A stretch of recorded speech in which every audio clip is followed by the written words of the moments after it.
السلام علیکم ورحمۃ اللہ وبرکاتہ۔ گریڈ سیون آج ہم نے آن لائن کلاس کے اندر یہ جو ہماری نظم ہے کیا امیوں نے جہاں میں اجالا، اس کے جو باقی سوالات ہیں وہ حل کیے تھے۔ ٹھیک ہے، میں اس کی آپ کو ویڈیو بھی بھجوا رہا ہوں اور واٹس ایپ گروپ پر بھی آپ کو یہ مل جائے گا۔ یہ سوال نمبر 6 ہے کہ اس کے الفاظ معنی لکھنے ان کے، یہ الفاظ معنی ہم پہلے اتار چکے، لہٰذا اس سوال کو جو ہے ہم دوبارہ نہیں کریں گے۔ پھر سوال نمبر 7 ہے، کیا آپ بتا سکتے ہیں کہ مولانا الطاف حسین حالی کی کون سی مشہور نظم سے لیے گئے ہیں؟ یہ بند کون سی مشہور نظم سے لیے گئے ہیں؟ تو آپ اس کو جواب میں لکھیں گے یہ مولانا الطاف حسین حالی کی مشہور نظم مد و جزر اسلام سے لیے گئے ہیں۔ یہ سوال حل ہو گیا۔ اس کے بعد اس بند کی تشریح شاعر اور نظم کے حوالے سے کریں۔ تو سب سے پہلے آپ اس کا حوالہ لکھیں گے۔ یہ میں نے آپ کو حوالہ جو ہے وہ آن لائن کلاس میں بھی لکھوایا تھا، یہاں پر بھی دیکھ سکتے ہیں آپ۔ پہلے حوالہ لکھیں گے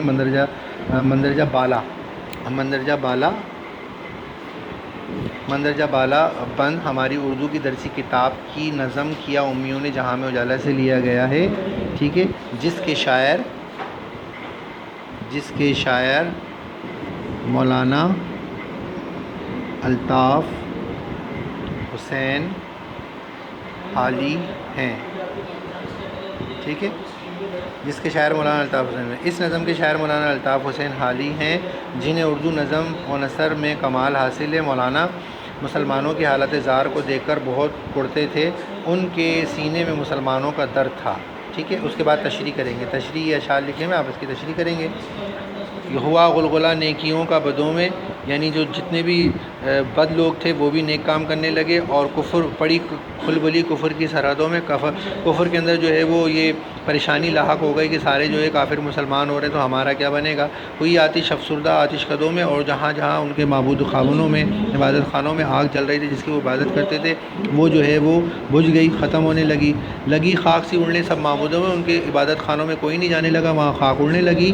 اور ہوا کعبہ آباد، سب گھر اجڑ کر کعبہ جو ہے آباد ہو گیا، سارے تمام گھروں کو اجاڑ کر کعبہ آباد ہوا۔ جمے ایک جا سارے دنگل بچھڑ کر، اور سارے کے سارے لوگ جو ہے تمام مذاہب کو چھوڑ کر اسلام میں داخل ہو گئے۔ سوال نمبر 9 ہے، دوسرے بند کے حوالے سے بتائیے کہ اسلام کے آنے سے مسلمانوں کی عبادات میں کیا تبدیلی آئی۔ انسانوں کی عبادات میں کیا تبدیلی ہے؟ انسانوں کی عبادات میں یہی تبدیلی آئی کہ تمام انسان جو ہے وہ ایک توحید کے اوپر آ گئے، اور تمام عبادت خانے اور بت خانے جو ہے وہ ختم ہو گئے۔ یہ آپ نے اس کا جواب خود لکھنا ہے۔ اس کے بعد یہ مکفہ جملے ہیں، یہ مکفہ جملوں کی جہاں پر تعریف لکھی ہوئی ہے آن لائن کلاس کے اندر میں نے بہت اچھے انداز میں آپ کو سمجھا دیا۔ ٹھیک ہے، اس کو دیکھ کر جو ہے سوال نمبر 10 کو حل کرنا ہے۔